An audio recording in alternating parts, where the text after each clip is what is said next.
Hello, नमस्कार दोस्तों। मेरा नाम राहुल सागर है और स्वागत है आप सभी का आपके अपने YouTube channel study with Rahul Sagar में। दोस्तों, अगर आप रेलवे ग्रुप डी, जिसे लेवल 1 की पोस्ट भी कहा जाता है, रेलवे रिक्रूटमेंट बोर्ड के अंदर, इसमें एक नई भर्ती को लेकर के बहुत ज्यादा चर्चा चल रही है इसमें, जिसमें लगभग आपके 30,000 प्लस पदों को लेकर के बात की जा रही है। इस पूरी खबर को विस्तार से जानेंगे और साथ ही साथ इस खबर की सच्चाई भी जानेंगे।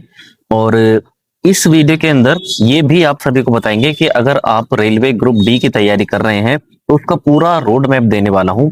पूरा पूरा नोटिफिकेशन आपके सामने जो चीजें रहने वाली हैं, हर एक जानकारी, इसके लिए एज क्राइटेरिया क्या होता है, आपका एग्जाम पैटर्न क्या होता है, आपको मतलब क्या किन किन चीजों से गुजरना होता है अगर आप रेलवे ग्रुप डी की तैयारी कर रहे हैं या एक आप सरकारी नौकरी पाना चाहते हैं रेलवे के अंदर, उस चीज को लेकर के आपका फिजिकल टेस्ट कैसा होता है, सिलेबस क्या है, आपको एक तरीके से तैयारी किस तरीके से कर सकते हैं, वो सारी कंप्लीट जानकारी इस वीडियो के अंदर हम देने वाले हैं। अगर आप रेलवे ग्रुप डी की तैयारी कर रहे हैं तो आप सभी के लिए सच में बहुत इंपॉर्टेंट वीडियो होने वाली है।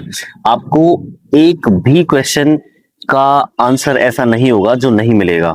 ठीक है, इस वीडियो के अंदर अगर आप सच में तैयारी कर रहे हैं, एक सीरियस कैंडिडेट हैं, तो आप इस वीडियो को लास्ट तक देख लीजिएगा और आपको हर एक चीज इस वीडियो के अंदर पता चल जाएगी। ठीक है दोस्तों, तो चलिए वीडियो की शुरुआत करते हैं। लेकिन इससे पहले आप सभी से एक छोटी सी रिक्वेस्ट है, अगर आपने अभी तक हमारा यूट्यूब चैनल सब्सक्राइब नहीं किया है तो प्लीज हमारे यूट्यूब चैनल को सब्सक्राइब कर और बेल आइकन को भी प्रेस कर लीजिएगा, ताकि जो हमारी आने वाली लेटेस्ट अपडेट्स हैं उनको आप आसानी से देख सकें। दोस्तों, शुरू करते हैं इस वीडियो को। अच्छा, एक चीज और मैं आप सभी से कहना चाहूंगा, इस वीडियो के डिस्क्रिप्शन बॉक्स में आपको एक टेलीग्राम चैनल का लिंक मिलेगा, आप उससे जुड़ जाइए। अगर आप हर एक एजुकेशनल डिपार्टमेंट से जुड़ी अपडेट्स, चाहे वो हमें ऑफिशियल तरीके से प्राप्त हुई हो, चाहे हमें अनऑफिशियल तरीके से मिली हो, उन सारी अपडेट्स को हम सबसे पहले उस टेलीग्राम चैनल पर शेयर कर देते हैं। तो आपको वो लॉन्ग वीडियोस देखना नहीं पड़ेगा अगर आप उस टेलीग्राम चैनल को ज्वाइन करते हैं तो। ठीक है दोस्तों, तो चलिए बात कर लेते हैं। पूरा ऑफिशियल तरीके से जानकारी देंगे, ऑथेंटिसिटी के साथ देंगे।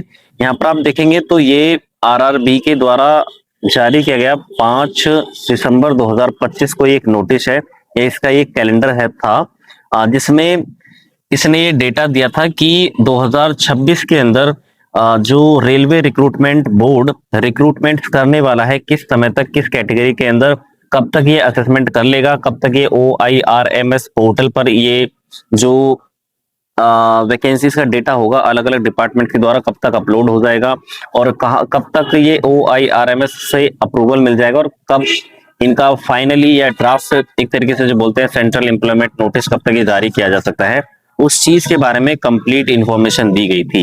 यहाँ पर आप देखेंगे तो ये पूरा डेटा दिया गया है जनवरी से लेकर के मार्च में।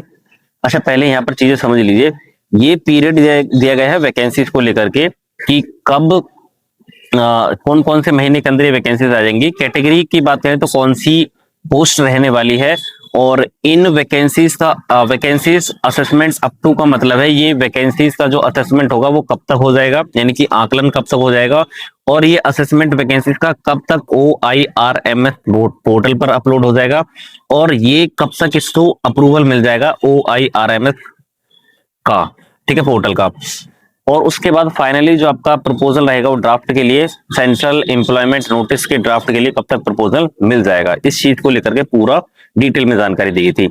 जनवरी से लेकर के मार्च के बीच में आप सभी को पता है असिस्टेंट लोको पायलट की जो वैकेंसी थी वो जारी की जा चुकी है। अप्रैल से लेकर के जून के बीच में आपको ये टेक्नीशियन और सेक्शन कंट्रोलर भी देखने के लिए मिला है, और जुलाई से लेकर के सितंबर के बीच में इसका जो शॉर्ट नोटिस है जूनियर इंजीनियर का, वो मैंने अभी बताया है, अभी इसके ऊपर वीडियो बनाया है, इसका जो शॉर्ट नोटिस है वो भी जारी किया जा चुका है। ठीक है, बाकी की जो पोस्ट है अभी आना आपकी बाकी है।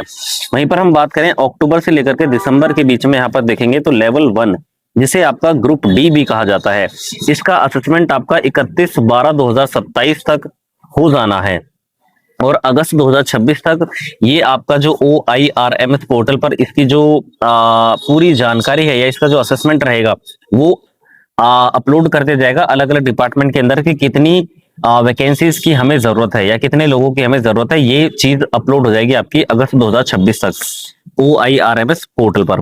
उसके बाद ये अप्रूवल के लिए चला जाएगा और उसके बाद इसका फाइनली ड्राफ्ट सितंबर से लेकर के अक्टूबर के बीच में इसका तैयार हो जाएगा, या एक तरीके से जो सेंट्रल इंप्लॉयमेंट नोटिस है वो 2026 के अंदर ही आपका ये जारी कर दिया जाएगा, लेवल 1 की अगर हम बात करें।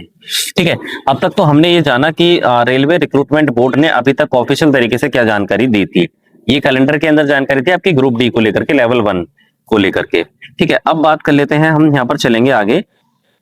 तो आपको ये एक दैनिक जागरण की खबर देखने के लिए मिलेगी। हालांकि मैं इस चीज की पुष्टि नहीं करता हूं, लेकिन हाँ काफी हद तक ये चीजें सही बैठती हैं। ये 8 अगस्त 2026 को ये न्यूज पेपर में कटिंग आई थी, जिसमें लिखा गया था कि रेलवे ग्रुप डी में लगभग 30,000 पदों पर भर्ती होगी और बोर्ड ने मांगी खाली पदों की संख्या। बोर्ड ने जो है, यानी कि आपका जो रेलवे रिक्रूटमेंट बोर्ड है वो खाली पदों की संख्या मांग रहा है अलग अलग डिपार्टमेंट से। ठीक है, इसमें कहा गया है कि आपके जो सितंबर अक्टूबर में अधिसूचना और दिसंबर में शुरू हो जाएंगे आवेदन, यानी कि सितंबर और अक्टूबर के टाइम में आपकी अधिसूचना जारी कर दी जाएगी, यानी कि रिक्वेजिशन भेज दिया जाएगा, और दिसंबर में आपका जो एडवर्टीजमेंट है वो रेलवे रिक्रूटमेंट बोर्ड के माध्यम से एडवर्टाइज कर दिया जाएगा। ये सारी चीजें कही गई हैं। उसके बाद इसमें ये पूरी खबर को हम देख लेते हैं। कितने पद होंगे? 30,000 पद होने वाले हैं। अच्छा, पहले कुछ जानकारी दे देता हूँ, 30,000 पद ही होने वाले हैं। देखिए, हालांकि कुछ हद तक ये चीजें सही रहती हैं, क्योंकि कोई भी न्यूज़पेपर जो है वो ऐसे ही खबर नहीं छाप देता, लेकिन काफी हद तक ये कभी कभी बहुत गलत भी साबित हो जाती हैं। ठीक है, तो ये चीज याद रखिएगा कि आपके 30,000 पद आने या ना आने वो बोर्ड पर डिपेंड करता है, लेकिन फिलहाल में जो सुगबुगाहट चल रही है वो इतने ही पदों पर चल रही है, अगर मैं ऑथेंटिसिटी के साथ आपके साथ शेयर करूं चीजें तो। ठीक है, आप यहाँ पूरी खबर को देख लेते हैं। सॉरी, जो रेलवे में सरकारी नौकरी की तैयारी कर रहे देश भर के लाखों युवाओं के लिए उम्मीद भरी खबर यह है कि रेलवे बोर्ड ने वर्ष 2026 के लिए लेवल 1, यानी कि आपका जिसे जो पहले ग्रुप डी कहा जाता था उसके श्रेणी में रिक्त पदों का आकलन करने की प्रक्रिया आधिकारिक रूप से शुरू कर दी है। इनका कहने का मतलब है इसका जो असेसमेंट होना शुरू कर दिया गया है अलग अलग डिपार्टमेंट के अंदर। ठीक, बोर्ड उत्तर मध्य रेलवे सहित देश के सभी जोनल रेलवे और उत्पादन इकाइयों में खाली पदों का ब्यौरा उपलब्ध कराने को कहा गया है, यानी कि जितने भी रेलवे जोन्स हैं उनसे खाली पदों के लिए ये कह दिया गया है कि वो अपना डेटा शेयर कर दें। इस प्रक्रिया के पूरा होते ही रेलवे भर्ती बोर्ड यानी कि आरआरबी जो है वो लगभग 30,000 पदों पर नई भर्ती का आधिकारिक विज्ञापन सितंबर से लेकर के अक्टूबर में जारी हो जाएगा और दिसंबर से पहले पहले आवेदन प्रक्रिया भी शुरू हो जाएगी। इनका कहने का मतलब है जैसे इनको ये डेटा प्राप्त हो जाता है और डेटा प्राप्त होने के बाद आपकी अक्टूबर नवंबर के समथिंग में आपका जो आधिकारिक विज्ञापन है, या सितंबर अक्टूबर में बोला है यहाँ पर, सितंबर अक्टूबर में आपका जो ऑफिशियल नोटिफिकेशन रहेगा, एडवर्टीजमेंट रहेगा, वो सितंबर अक्टूबर में जारी हो जाएगा और आपकी जो एप्लीकेशन फॉर्म फिल करने की जो प्रोसेस है वो दिसंबर या इससे पहले भी शुरू हो सकती है। सभी जोनल रेलवे को निर्देश दिया गया है कि वे ह्यूमन रिसोर्स मैनेजमेंट सिस्टम के इंडेंट मैनेजमेंट मॉड्यूल के माध्यम से 31 दिसंबर 2027 तक होने वाली संभावित रिक्तियों का सटीक आकलन करे। मंडल और यूनिट स्तर पर 14 अगस्त के बीच खाली पदों का डेटा फीड किया जाएगा और जोनल मुख्यालय स्तर पर 10 से 20 अगस्त 2026 तक इन आंकड़ों की समीक्षा और अंतिम स्वीकृति दी जाएगी। ये पूरी जानकारी आपको पता होनी चाहिए। ठीक है, नई भर्ती में तकनीकी और गैर तकनीकी सुरक्षा से जुड़े विभिन्न 14 विभागों को शामिल किया गया है, अलग अलग 14 जो डिपार्टमेंट्स है उनके अंदर, और साथ ही साथ 2024 और 25 की भर्तियों के अधिसूचित पदों को नए आकलन में शामिल नहीं किया जाएगा। उन उप मुख्य कार्मिक अधिकारी मनीष एन मेहता ने बताया कि माह के अंत तक सभी जोनों से कुल रिक्तियों का आंकड़ा स्पष्ट हो जाएगा, यानी कि इस महीने के अंत तक, अगस्त महीने के अंत तक डिपार्टमेंट के अंदर या किस अलग अलग डिपार्टमेंट के अंदर कितनी वैकेंसियां रिक्त हैं या खाली पड़ी हुई हैं उनका डेटा प्राप्त हो जाएगा, यानी कि असेसमेंट इनका जो है पूरा वैकेंसीज को लेकर के कि किस डिपार्टमेंट के अंदर कितनी वैकेंसी खाली है उसका डेटा पता चल जाएगा। क्या 30,000 पदों पर आने वाली है? देखिए, अभी इस डेटा में थोड़ा बहुत चेंज देखने के लिए मिल सकता है, हो सकता है ये कम हो जाए, हो सकता है थोड़ा बहुत बढ़ जाए। ठीक है, लेकिन अभी ये ऑफिशियल जानकारी नहीं है, कुछ स्रोतों के माध्यम से जानकारी है, तो इसे अभी पूरा पक्का कंफर्म नहीं मान सकते हैं। ठीक है, तो ये तय है कि आपकी जो भर्ती है या आपकी जो वैकेंसी है वो दिसंबर से पहले पहले आ जानी है। हो सकता है आपका अक्टूबर नवंबर के समथिंग में आपका एडवर्टीजमेंट चालू हो जाए और दिसंबर के स्टार्टिंग में या नवंबर के एंड में आपके जो एप्लीकेशन फॉर्म फिल करने जो है वो स्टार्ट हो जाए। ठीक है, अगर आप रेलवे ग्रुप डी की तैयारी कर रहे हैं तो आप सच में अपनी तैयारी को बूस्टअप कर दीजिए। आपकी भर्ती जो है या आपकी जो रिक्रूटमेंट की प्रोसेस है वो शुरू कर दी गई है, पूरा डेटा भेज दिया गया है ये सच है। ठीक है, अभी कितने पद हैं, कितने क्या 30,000 है, उनका अभी पूरा ऑफिशियल तरीके से डेटा नहीं शेयर किया गया है। ठीक है, अब जितने भी कैंडिडेट अगर रेलवे ग्रुप डी की तैयारी कर रहे हैं तो उनको लेकर के अब जो मैं चीजें बताने वाला हूं वो पूरी प्रोसेस पहले जो नोटिफिकेशन जारी किया गया था उसके अकॉर्डिंग होने वाली है। हालांकि कुछ चीजें चेंज देखने के लिए मिल सकती हैं, बट इतना बड़ा चेंज नहीं होगा। अब जो आगे चीजें मैं आपके सामने शेयर करने वाला हूं, अगर आप तैयारी कर रहे हैं तो आपके लिए ये वीडियो सच में बहुत इंपॉर्टेंट होने वाली है, आगे तक देखिए। यहाँ पर आप देखेंगे तो सबसे पहले हम ये जान लेते हैं कि रेलवे ग्रुप डी जो है आपका वो है क्या। 30,000 पदों पर तो हमने बात कर ली है। रेलवे ग्रुप डी है क्या, यहाँ पर आप देखेंगे तो रेलवे ग्रुप डी जो है वो लेवल 1 की पोस्ट के रूप में जाना जाता है। इसके अंतर्गत जो है विभिन्न टेक्निकल और मेंटेनेंस से जुड़े हुए पद आते हैं, अलग अलग पद होते हैं। जैसे अगर हम इन पदों की बात करें तो पिछले पद जो आए थे यहाँ पर आप देख सकते हैं, ट्रैक मेंटेनर, जो आप देख सकते हैं जो ट्रैक वगैरह को मेंटेन करने का काम करते हैं। असिस्टेंट या हेल्पर के पद थे। इंजीनियरिंग डिपार्टमेंट के अंदर कुछ लेवल 1 के पोस्ट थी, इलेक्ट्रिकल डिपार्टमेंट के अंदर लेवल 1 की पोस्ट थी, और मैकेनिकल डिपार्टमेंट के अंदर वो कुछ अन्य पद थे लेवल 1 के, जो पिछली बार ये डिसाइड किए गए थे या पिछली बार नोटिफिकेशन के अंदर ये आए थे। हालांकि अब ये कुछ अलग पोस्ट भी आ सकती हैं या इनसे भी संबंधित पोस्ट आ सकती हैं।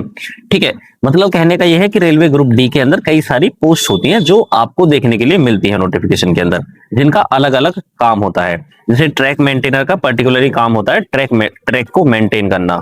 ठीक है, उसके बाद इसके लिए एजुकेशनल क्वालिफिकेशन क्या होती है। एजुकेशनल क्वालिफिकेशन की अगर हम बात करें तो पिछले नोटिफिकेशन के अकॉर्डिंग कोई भी अगर 10th पास है, कोई भी 10th पास बच्चा है तो वो रेलवे ग्रुप डी की तैयारी कर सकता है। और कुछ पोस्ट ऐसी होती है जिनके लिए कुछ पर्टिकुलर या कुछ स्पेशल क्वालिफिकेशन होनी चाहिए, लाइक जैसे आईटीआई या कुछ और अदर इक्विवेलेंट चीजें हो सकती हैं। ठीक है, उसके बाद हम बात करें तो इसकी एज लिमिट की बात करें तो एज लिमिट इसकी मिनिमम एज 18 वर्ष है और मैक्सिमम एज इसकी 33 वर्ष थी पहले के अकॉर्डिंग। अब की बार क्या होता है देखने के लिए मिलेगा उसी ऑफिशियल नोटिफिकेशन के अंदर। ठीक है, सिलेक्शन प्रोसेस की अगर हम बात करें तो आपको लगभग इसमें 4 प्रोसेस हो सकती हैं। एग्जाम आपका एक ही होता है, लेकिन इसमें आपका पहले क्या होता है, पहली स्टेप की बात करें तो आपका कंप्यूटर बेस्ड टेस्ट होता है, यानी कि सीबीटी जो एग्जामिनेशन होता है। उसके बाद आपका पैट होता है, पैट यानी कि फिजिकल एफिशिएंसी टेस्ट होता है। ठीक है, उसमें आपके बाद उसके बाद आपका डॉक्यूमेंट वेरिफिकेशन होता है, उसके बाद मेडिकल एग्जामिनेशन होता है। ठीक है, मेडिकल एग्जामिनेशन के बाद आपका फाइनल सिलेक्शन हो जाता है, जो फाइनल मेरिट आपकी जारी की जाती है। अब ये सीबीटी का जो एग्जाम पैटर्न होता है, कंप्यूटर बेस्ड टेस्ट का जो एग्जाम पैटर्न होता है वो क्या होता है, इसमें आप देखेंगे तो सब्जेक्ट्स आपका 100 नंबर का क्वेश्चन होता है या 100 नंबर का पेपर होता है, जिसमें 100 नंबर क्वेश्चन 100 क्वेश्चन ही देखने के लिए मिलते हैं। मैं सब्जेक्ट की बात करूं तो सब्जेक्ट आपके मैथमेटिक्स आपको पढ़नी पड़ती है, जनरल इंटेलिजेंस एंड रीजनिंग आपको पढ़नी पड़ती है, जनरल साइंस पढ़नी पड़ती है, और general awareness and current affairs के आपके क्वेश्चन देखने के लिए मिलेंगे। कितने मैथमेटिक्स के आपको 25 क्वेश्चन देखने के लिए मिलेंगे 25 मार्क्स के, जनरल इंटेलिजेंस एंड रीजनिंग के आपको 30 क्वेश्चन देखने के लिए मिलेंगे 30 मार्क्स के, जनरल साइंस के 25 क्वेश्चन 25 मार्क्स के, general awareness and current affairs के 20 क्वेश्चंस 20 मार्क्स के। ठीक है, परीक्षा का समय यानी कि आपको कितना टाइम दिया जाता है, 90 मिनट का टाइम दिया जाता है, और नेगेटिव मार्किंग भी होती है आपकी, कितनी 1/3 की नेगेटिव मार्किंग होती है। ठीक है, उसके बाद हम बात करें, ये आपका सिलेबस दिया गया है, मैथमेटिकल सिलेबस क्या क्या आपको पढ़ना है मैथ के अंदर।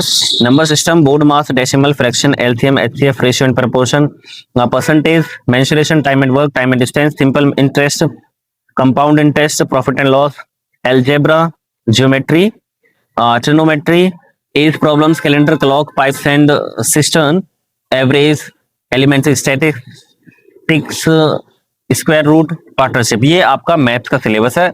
अगर आप तैयारी कर रहे हैं तो आप इसके अकॉर्डिंग तैयारी कर सकते हैं।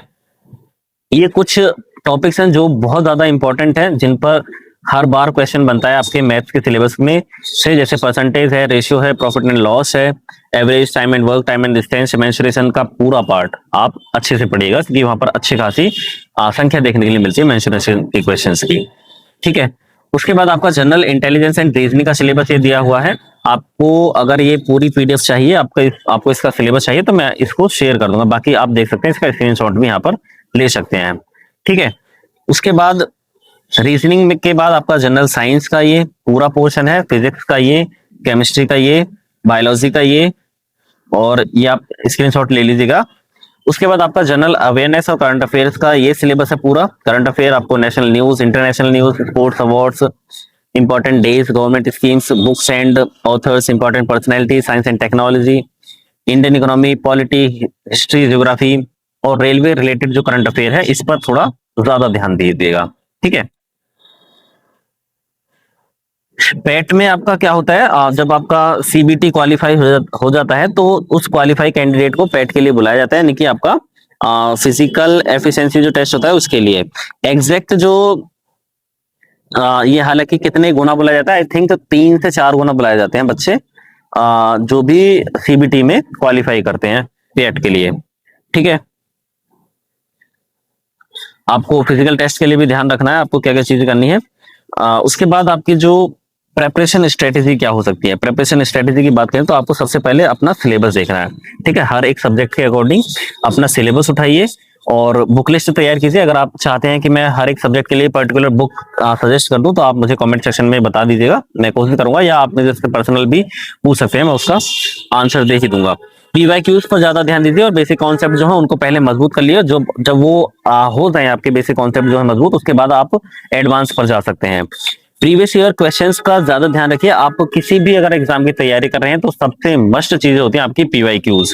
अगर आप पीवाईक्यूज प्लस मॉक टेस्ट, अगर आप इन दोनों चीजों पर ध्यान दे देते हैं तो आपका 60 से 70% काम वहीं पूरा हो जाता है। ठीक है।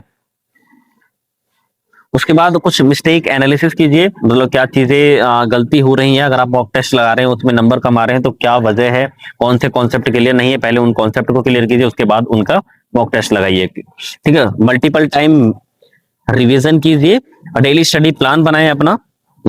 अपना एक छोटे छोटे टारगेट बनाइए कि आज मुझे ये चीजें कवर करनी है इस सब्जेक्ट से, हर एक सब्जेक्ट को लेकर के। ठीक है। टाइम मैनेज कीजिए, टाइम मैनेज को अपने हिसाब से कर सकते हैं आप। उसके बाद अपना प्लान वगैरह बना सकते हैं। बाकी का पीवाईक्यूज क्यों जरूरी है और ये सारी चीजें आप सभी को पता ही है। ठीक है। बुक लिस्ट मैं सभी को आपको सजेस्ट कर दूंगा अगर आप मेरे से पूछेंगे तो। ठीक है दोस्तों, तो बस ये छोटी सी इन्फॉर्मेशन आपको देनी थी।